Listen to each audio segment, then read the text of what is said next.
ठरलं तर मग या मालिकेच्या 11 जूनच्या जबरदस्त भागामध्ये अर्जुनच्या हाती आता एक महत्वाचा धागादोरा लागलाय.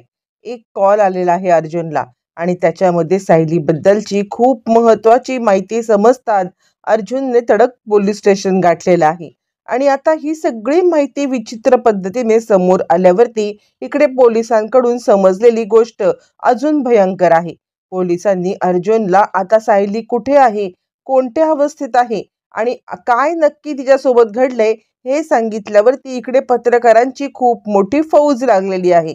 नक्की काय झालंय सायली सोबतचं कोणतं मोठं सत्य या सगळ्या प्रकारातून समोर येणार आहे आणि या सगळ्यामध्ये आता अर्जुन ही केस कशी हँडल करणार सगळं सगळं इकडे चैतन्य आणि अर्जुन केस डिस्कस करत असतात, पण अर्जुनचं बिलकुल लक्ष नसतं ही केस डिस्कस करत असताना आणि तो फक्त आणि फक्त आपला मोबाईल पाहत असतो. यावरती मग आता त्याला चैतन्य सांगत असतो, काय रे, काय चाललंय, तुझं लक्ष कुठे आहे? यावरती अर्जुन सांगायला लागतो, काही नाही, सकाळपासून सायली गेलेल्या आहेत त्या म्हणजे कुसुमताईकडे गेल्यात आणि कुसुमताईकडे गेल्यापासून फक्त सकाळपासून मला एक चिठ्ठी लिहून ठेवून गेल्यात. त्यानंतर माझी काही भेट नाही, काही नाही आणि मला काही मेसेज पण केलेला नाहीये. यावरती मग आता इकडे चैतन्य म्हणतो, त्यात काय मोठं मग? अरे, कुसुमताईकडे गेल्यावरती आठवण नसेल राहिली, बऱ्याच दिवसांनी दोघी आता भेटून बोलत बसल्या असतील ना, तर या सगळ्यामध्ये आता त्या गप्पा मारत बसल्या असतील. नसेल तिला आठवण राहिली, तू इतका पॅनिक कशासाठी होतोयस? यावरती अर्जुन म्हणतो, नाही असं नाही, पण मला फोन करून कळवायला नको होतं का? यावरती चैतन्य म्हणतो, हो बघ, तुला एक सेकंद सुद्धा सायली वहिनी नसताना चैन पडत नाही असं मला वाटतंय. अगदी त्या गप्पा मारत बसत्या असतील, त्यामुळे जरा शांती घे, चैतन्य म्हणतो. आणि त्यानंतर अर्जुन म्हणतो, बरोबर आहे, ती दरवेळेला तिकडे गेली ना की असंच करते, म्हणजे मला तर पूर्णपणे विसरूनच जाते. चैतन्य म्हणतो, ठीक आहे, आता आपण त्या दामलेंच्या केसबद्दल बोलूया का? यावरती अर्जुन म्हणतो, हो ठीक आहे. असं म्हणत अर्जुन आणि चैतन्य पुन्हा एकदा केसकडे वळतात खरे, पण अर्जुनचं लक्ष बिलकुल नसतं.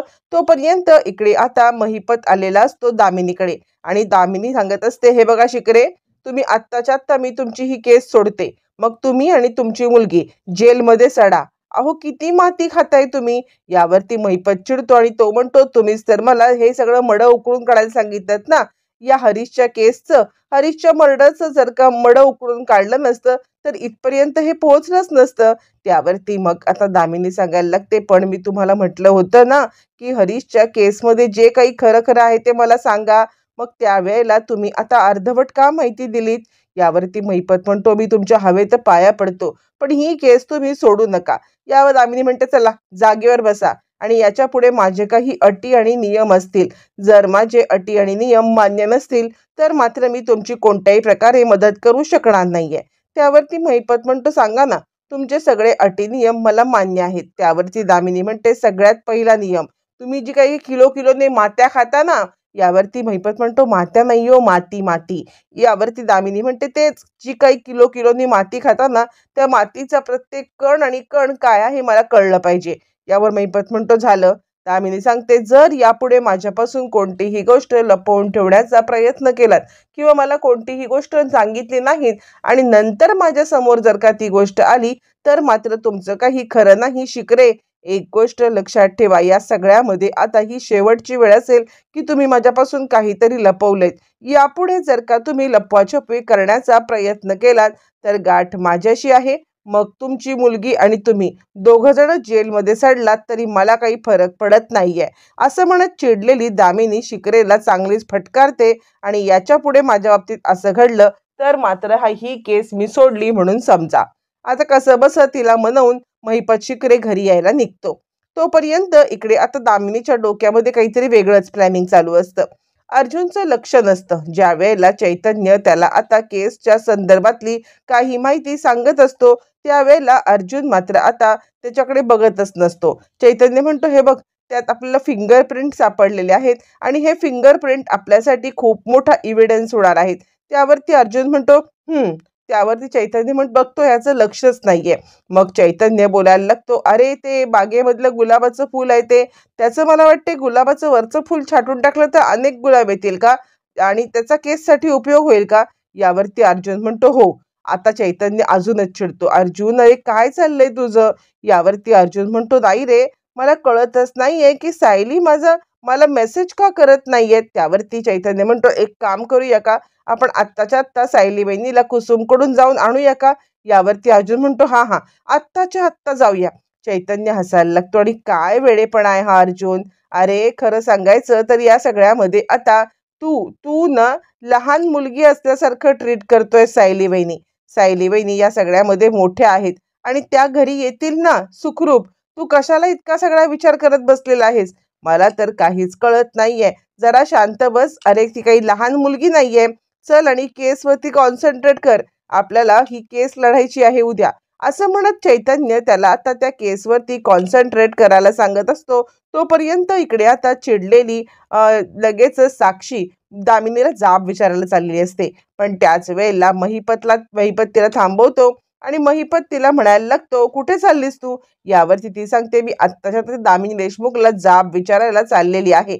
कारण ही दामिनी देशमुख आपल्याला अडकवून आपल्याला या सगळ्या केसमध्ये आता तोंडावरती आपटवेल. मोठ्या टेचामध्ये म्हटली होती की हरीशचा गुन्हा उकरून काढून ती या सगळ्यामध्ये आपल्याला वाचवण्यासाठी प्रयत्न करते आहे. पण माहिती आहे का, ती आपल्याला वाचवत नाहीये. ती आपल्याला या केसमध्ये अधिकाधिक अडकवत चाललेली आहे. तिला जर का जमणार नव्हतं तर ही केस उकरायची काय गरज होती? जर का ती अशीच मडी उकरत राहिली तर कदाचित या सगळ्यामध्ये आपल्याला जेलमध्ये पाठवूनच तिला बरं होईल.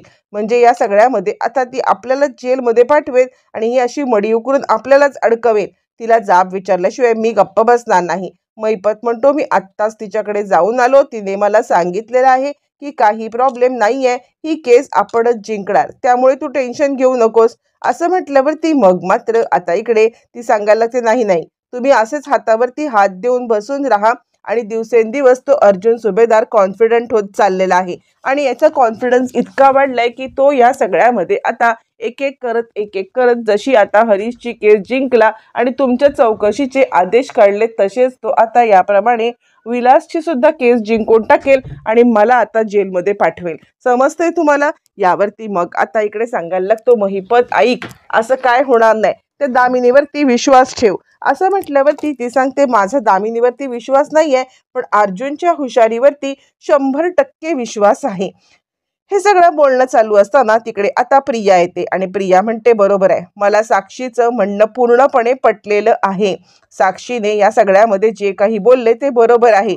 यावरती मग आता साक्षी म्हणते, बरोबर आहे ना, तुला माझं म्हणणं पटलं ना? यावरती प्रिया म्हणते, हो. ज्या कॉन्फिडेंटली तो आता एक एक करत केस लढत चाललेला आहे, त्या कॉन्फिडन्स पाहता त्याचा तो या सगळ्यामध्ये आता पुढची सुद्धा केस जिंकून टाकेल. आणि ही दामिनी देशमुखचा जो कॉन्फिडन्स पाहिलेला आहे तो कॉन्फिडन्स पाहता अर्जुनच ही केस जिंकणार असं मला वाटते. यावरती साक्षी म्हणते, हो, मला सुद्धा आजच्या एकंदर गोष्टीवरून हे असंच वाटलेलं आहे. यावरती महिपत म्हणतो, ए पोरी, तुझं तोंड बंद कर, तुला उडवायला मला अजिबात वेळ लागणार नाहीये. यावरती आता इकडे प्रिया सांगते, मला उडवायची काय गरज पडले? अर्जुनचा कॉन्फिडन्स लो करायला पाहिजे ना आपल्याला. यावरती साक्षी म्हणते, हो, मला पहिल्यांदा प्रियाचं म्हणणं पटतंय, पण तुझ्या डोक्यात काही आयडिया आहेत का? यावरती ती सांगते, आहे की, त्याचा जीव त्याच्या फॅमिलीमध्ये आहे.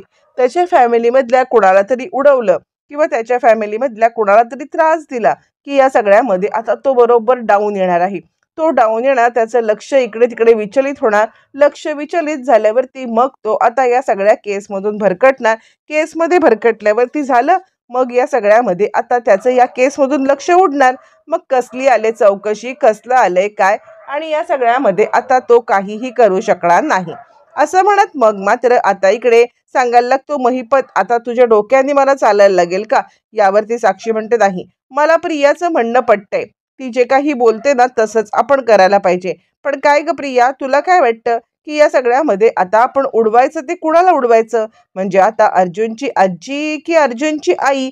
असं म्हटल्यावर ती प्रिया म्हणते, नाही, यावेळेला ना अर्जुनची आजी ना अर्जुनची आई, यावेळेला डायरेक्ट टार्गेट करायचा ते म्हणजे त्याच्या अगदी जवळची व्यक्ती सायलीवरती डायरेक्ट टार्गेट केला ना की तो बिथरेल आणि बिथरून या सगळ्यामध्ये तो आता एक एक करत पूर्णपणे अडकला जाईल.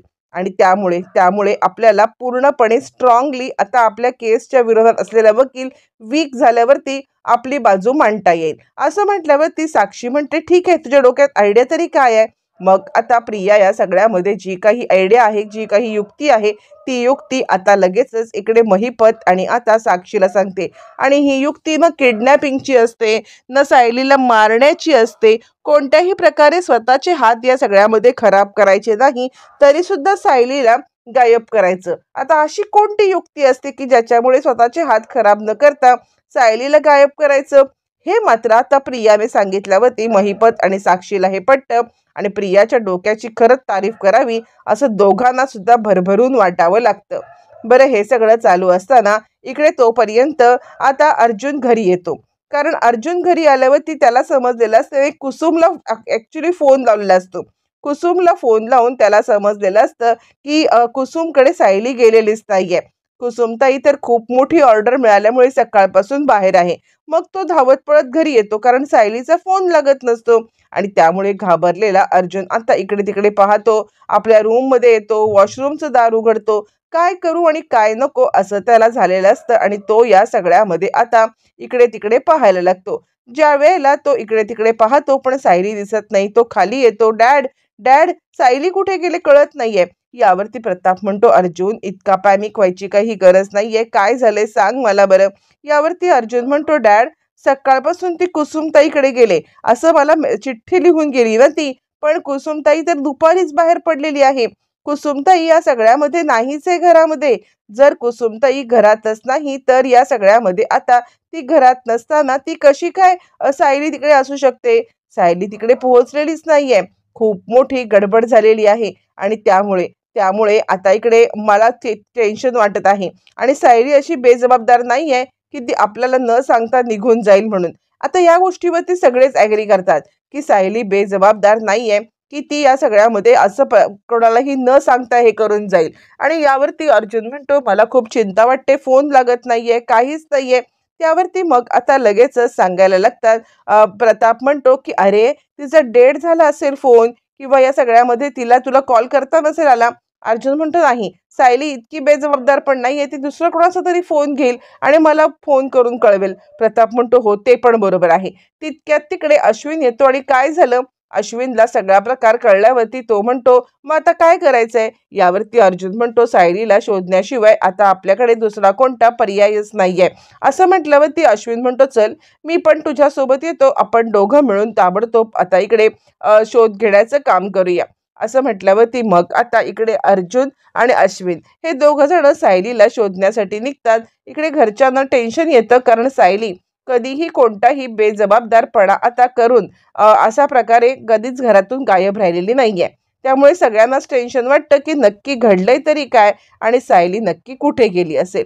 मग आता अर्जुन आणि अश्विन हे दोघं जण बाहेर पडत असताना इकडे प्रिया हे सगळं ऐकत असते. प्रिया ऐकत असते आणि तिला या सगळ्यामध्ये आता खूपच आनंद झालेला असतो आणि ती विचार करते, चला, आता झालं, अर्जुन खऱ्या अर्थाने डिस्टर्ब होण्याची वेळ सुरू झालेली आहे. आणि त्यामुळे त्यामुळे लगेचच प्रिया आता खुश होते आणि खुश होऊन ती ताबडतोब आता इकडे साक्षीला कॉल करण्यासाठी आपल्या रूममध्ये निघून जाते. तोपर्यंत घरामध्ये सगळेच जण डिस्टर्ब असतात कारण सायलीकडून असं कोणतं चुकीचं पाऊल पडणं शक्यच नसतं.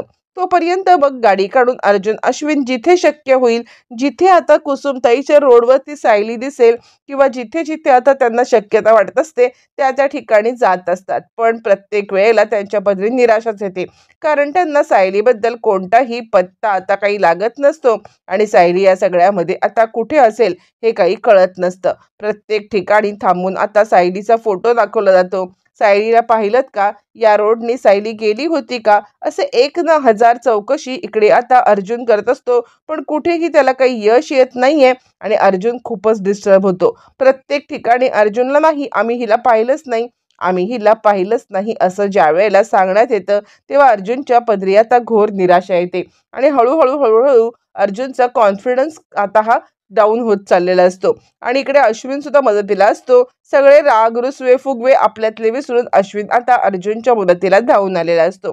दोघं जण मिळून आता सायलीचा शोध घेत असतात. प्रत्येक दिसणाऱ्या माणसाला दाखवून दाखवून सायलीचा फोटो आता ते विचारत असतात. तोपर्यंत प्रिया आपल्या रूम मध्ये येते आणि काय, कसं वाटलं माझं प्लॅनिंग? साक्षी म्हणते, खरंच ग, म्हणजे मी इतका विचार पण केला नव्हता की तुझी ही युक्ती कामी येईल म्हणून. पण तुझी ही युक्ती एकदम अचूकपणे कामी आलेली आहे आणि खरंच या सगळ्यामध्ये आता तुझे जितके आभार मानू तितके कमी आहेत. तू ज्या पद्धतीने डोक्याने विचार करायला लागलीस ना, त्या पद्धतीने आता जे काही आपल्याला मिळणार आहे ना रिझल्ट, तो एकदम जबरदस्त आहे. यावरती प्रिया म्हणते, चला, पहिल्यांदा कोणीतरी मला ॲप्रिशिएट केलेलं आहे. म्हणजे आता मी नेहमीच चांगलं काम करते, पण ॲप्रिशिएट करण्याची ज्या वेळेला वेळ येते ना, त्यावेळेला कुणीही मला ॲप्रिशिएट करायला मागत नाहीये.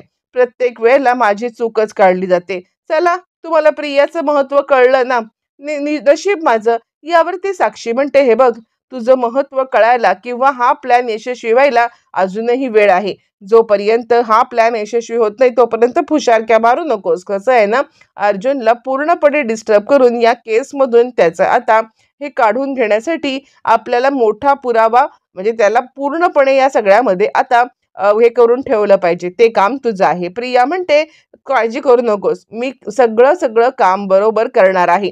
आणि त्याच वेळेला मग आता इकडे दोघी जणी फोनवरती बोलत असतात. आता काही सायली येत नाही आणि अर्जुन काही या सगळ्यामधून बाहेर पडत नाहीये. अर्जुनचा कॉन्फिडन्स बरोबर डाऊन झालेला आहे.